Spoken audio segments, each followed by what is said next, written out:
नमस्कार दोस्तों, मेरा नाम है शुभंजन और आप देख रहे हैं हमारे यूट्यूब चैनल शुभंजन डिस्कशन। तो दोस्तों, अपनी ही आर्टिकलशिप सीरीज़ को कंटिन्यू करते हुए हम आ गए एक अगली वीडियो की तरफ, जिसके अंदर हम बात करने वाले हैं stat audit versus internal audit के अंदर। दोस्तों, जब भी बच्चे आर्टिकलशिप करने के लिए जाते हैं तो एक बहुत पॉपुलर नेम जो उनके आंखों के सामने आता है, डैट इज़ ऑडिट। ऑडिट काफ़ी प्रकार के होते हैं जैसा कि हमें पता है, लेकिन जो कि बहुत पॉपुलर नेम है that is stat audit, internal audit. तो बच्चों को इसके बीच में जो डिफ्रेंसिएशन है वो पता होना काफ़ी ज़रूरी हो जाता है कि सर स्टैट ऑडिट के अंदर क्या क्या इंक्लूड होता है, इंटरनल ऑडिट के अंदर क्या क्या इंक्लूड होता है, स्टैट ऑडिट के अंदर क्या स्कोप है, इंटरनल ऑडिट के अंदर क्या स्कोप है, स्टैट ऑडिट की एप्लीकेबिलिटी क्या है, इंटरनल ऑडिट की एप्लीकेबिलिटी क्या है। आखिर दोनों में मेजर डिफरेंस है क्या? है तो दोनों ऑडिट ही, लेकिन सर शब्द बदलने से हालात बदल गए, काम बदल गए, ऐसा क्या हुआ कि दोनों में एक डिफ्रेंसिएशन आ गया। और साथ ही साथ मैं आपको ये भी बताना चाहूँगा कि ये प्रश्न जो है स्टैट ऑडिट और इंटरनल ऑडिट के अंदर क्या डिफरेंस होता है, ये प्रश्न आपका जब भी आप इंटरव्यू के लिए अप्लाई करते हैं तो वहाँ भी ये डेफिनेटली टेक्निकल क्वेश्चंस में आपसे पूछा जाता है। आई होप ये वीडियो आपके लिए काफ़ी हेल्पफुल रहने वाला है। वीडियो होगा बहुत छोटा सा ही, तो चिंता मत करिए, आइए शुरू करते हैं। तो दोस्तों, स्टैट ऑडिट से हम चालू करने वाले हैं। कैसे स्टैट ऑडिट होता है? Stat audit is nothing, it is a deep examination of financial and the books of accounts of a company. जो भी आप एक नॉर्मल डेफिनेशन पढ़ते हैं वही जो है ऑडिट होता है, लेकिन सर मैं आपको थोड़ा सा प्रैक्टिकल यहाँ बताने की प्रयास करूँगा कि आखिर इन दोनों में फ़र्क क्या होता है। सर सबसे पहले हम बात करते हैं स्टैट ऑडिट से। स्टैट ऑडिट के अंदर हम बेसिकली जो है फाइनेंशियल्स के ऊपर फोकस करते हैं, फाइनेंशियल के एक्यूरेसी के ऊपर फोकस करते हैं, फाइनेंशियल की जो अकाउंटिंग ट्रीटमेंट है उसके ऊपर फोकस करते हैं। फाइनेंशियल्स कैसे बने हैं, उनका अकाउंटिंग ट्रीटमेंट कैसा है, क्या उसके अंदर जो मेजर अकाउंटिंग स्टैंडर्ड्स लगने चाहिए, जो मेजर इंडेक्स लगने चाहिए, क्या उसके हिसाब से कंप्लाइंस पूरा हुआ है। मेजरली स्टैट ऑडिट फोकस करता है फाइनेंशियल्स के ऊपर, कंप्लाइंसेस के ऊपर, अकाउंटिंग ट्रीटमेंट के ऊपर। क्या सारी की सारी चीज़ें एकदम एक्यूरेट है, क्या वो सारी की सारी चीज़ें ट्रू एंड फेयर व्यू दे रही है। तो ये चीज़ होती है स्टैट ऑडिट। ये तो हो गया सर आपका ब्रीफ ब्रशअप मैंने आपको कहा। Second thing sir, stat audit के अंदर सर डिफरेंस ये होता है।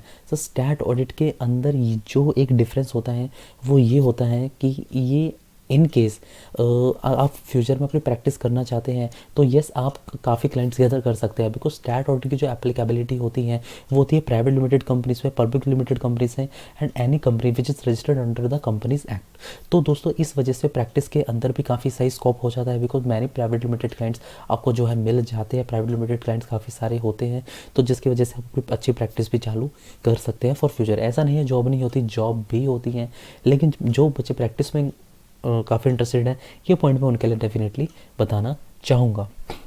जी दोस्तों, सर इसके अंदर जो है ना ईआरपी और जो सैप सिस्टम्स होते हैं उस पर आपकी ग्रिप आ जाती है, लेकिन अप टू सम एक्सटेंट।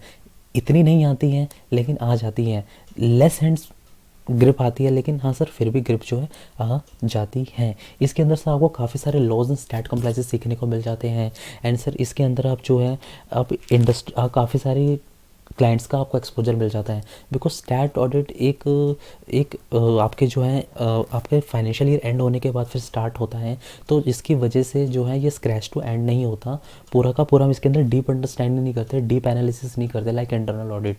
तो इसकी वजह से आपको काफ़ी सारे क्लाइंट्स का एक्सपोजर इसके अंदर मिल जाता है।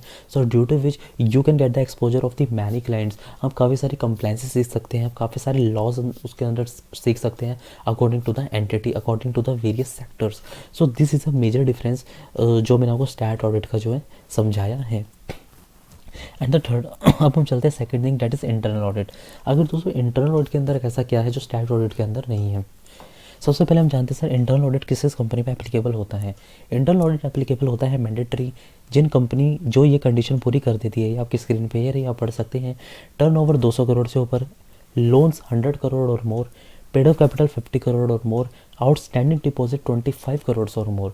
तो ये कुछ क्राइटेरिया है किसका इंटरनल ऑडिट करवाने का, लेकिन कुछ कंपनीज होती हैं वो इस क्राइटेरिया के अंदर नहीं आती लेकिन वो फिर भी इंटरनल ऑडिट कराती हैं। ऐसा क्यों, आइए जानते हैं। सबसे पहले इंटरनल ऑडिट के अंदर आपको ज़्यादा क्लाइंट्स का एक्सपोजर नहीं मिलता है। इंटरनल ऑडिट के अंदर आपको थोड़े कम ही क्लाइंट का एक्सपोजर मिलता है अगर आप उसके अंदर आर्टिकलशिप करते हैं, बिकॉज इंटरनल ऑडिट एक वाइड प्रोसेस होता है, उसके अंदर आपको हर एक चीज़ जो है from scratch to end verify करनी होती है, एकदम अच्छे से एनालिस करना होता है। लेकिन स्टैट ऑडिट के अंदर हम सारी चीज़ जो है सैम्पल बेसिस के करते हैं, इतना टाइम थोड़ी होता है। लेकिन इंटरनल ऑडिट के अंदर हम सारी की एक एक चीज़ को जो है पकड़ते हैं और उसकी वेरिफिकेशन करते हैं। इसके अंदर सर आपको डीप अंडरस्टैंडिंग हो जाती है एक इंडस्ट्री की, जिसमें इंडस्ट्री का आप इंटरनल ऑडिट कर रहे हैं तो you can get the deep understanding of the particular industry, like how to run a business model, कि बिजनेस चलता कैसे है, बिजनेस के अंदर क्या क्या होता है, क्या प्रोसीजरिंग्स है, आपको सारी की सारी चीज़ें एकदम बारीकी से समझ आ जाती हैं। और जो कि आप इंटरनल ऑडिट एक लंबी चीज़ है और आप उसको बार बार कर रहे हो, तो उसके अंदर जो सैप का आप यूज़ करते हो, ईआरपी सिस्टम का यूज़ करते हो, तो आप एक मास्टर बन जाते हो ईआरपी सिस्टम यूज़ करने के। आपके हैंड पे काफ़ी अच्छी ग्रिप आ जाती है for operating ERP system and the SAPs. तो एंड इंटरनल ऑडिट ज़रूरी नहीं है एक चार्टर्ड अकाउंटेंट ही करे, इंटरनल ऑडिट एक बीकॉम या एमबीए भी कर सकता है। और इंटरनल ऑडिट जो है स्पेशली काफ़ी कंपनीज अपना पर्सनल इंटरनल ऑडिटर को हायर भी करती है कंपनी को देखने के लिए, या आप हमारी इंडस्ट्रीज़ देखे सब सही चल रहा है ना। आखिर इंटरनल ऑडिट फिर करता क्या है? इंटरनल ऑडिटर क्या करता है? इंटरनल ऑडिट एसेस करता है कंपनी के आईटी एंड बिजनेस प्रोसेस को, क्या सारी की सारी चीज़ें सही है ना, और साथ ही साथ में एसेस करता है रिस्क को और मैनेज करता है रिस्क, और साथ में इंश्योर करता है कि जो भी कंट्रोल्स एंटिटी के अंदर लगे हुए हैं डेट आर ऑपरेटिंग इफेक्टिवली, क्या वो अच्छे से ऑपरेट हो रहे हैं ना। तो ये सारी की सारी चीज़ें जो है इंटरनल ऑडिटर करता है। इंटरनल ऑडिट में आर्टिकलशिप करने के बाद आपके पास एक काफ़ी अच्छा स्कोप हो जाता है इंडस्ट्री में स्विच करने का।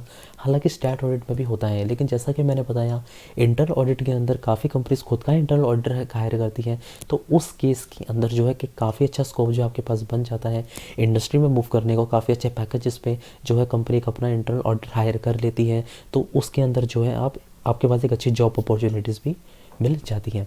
आखिर इंटरनल ऑडिटर कंपनी खुद का ही हायर क्यों करती है? दोस्तों हम एक प्रैक्टिकल एग्जांपल बताता हूँ। मैं कंपनी में था, वहाँ पे हमने देखा कि एक कंपनी ने अपना इनपुट टैक्स क्रेडिट ही 20 लाख का क्लेम नहीं कर रखा था। तो वो चीज़ डिटेक्ट हुई हमारी इंटरनल ऑडिट के अंदर, जब हमने एक एक चीज़ को बारीकी से देखा फ्रॉम स्क्रैच टू एंड, तो हमें पता चला। तो काफ़ी सारी एंटिटीज़ होती है, मैनेजमेंट्स होती है, वो इंटरनल ऑडिट स्पेशली अपनी गलतियों की, उनको अपनी गलतियां पता चले कि वो इंटरनल ऑडिटर को रिकमेंड कर सके आपके सर ये पॉइंट्स हैं, तो वो अपने आप को और इम्प्रूव कर सके और अपनी गलतियां सीख सके और उनकी गलतियां डिटेक्ट हो जाए, इसलिए भी कराती है। तो आशा है दोस्तों आपको major difference internal audit and stat audit के अंदर पता चला होगा। ये क्वेश्चन आपका इंटरव्यू पॉइंट से भी काफ़ी इंपॉर्टेंट हो जाता है। और जो भी बच्चे दोनों के किसी के भी अंदर आर्टिकलशिप करना चाहते हैं, दोनों ही पॉइंट, दोनों ही फील्ड्स, दोनों ही डोमेन अपने आप में बहुत ज़्यादा फैबुलस है, आप चूज़ कर सकते हैं। लेकिन जो एक ब्रशअप था, एक डिफ्रेंसिएशन था जो मैं अपनी तरफ से आपको देना चाहता था, आशा है मैं इसके अंदर सफल रहा होगा। अगर वीडियो अच्छी लगी हो तो प्लीज़ लाइक करिए, शेयर करिए अपने दोस्तों के साथ। चैनल को पे नए हैं तो कर दीजिए सब्सक्राइब। ऐसी यूज़फुल वीडियो मैं आपके लिए डालता रहूँगा। अगर और भी कोई नई वीडियो आप देखना चाहते हैं तो प्लीज़ डू कमेंट, और मुझे पर्सनल लिंक्डइन पे आप मैसेज कर सकते हैं, मैं लिंक जो है शेयर कर दूंगा। Thank you so much guys, thank you so much.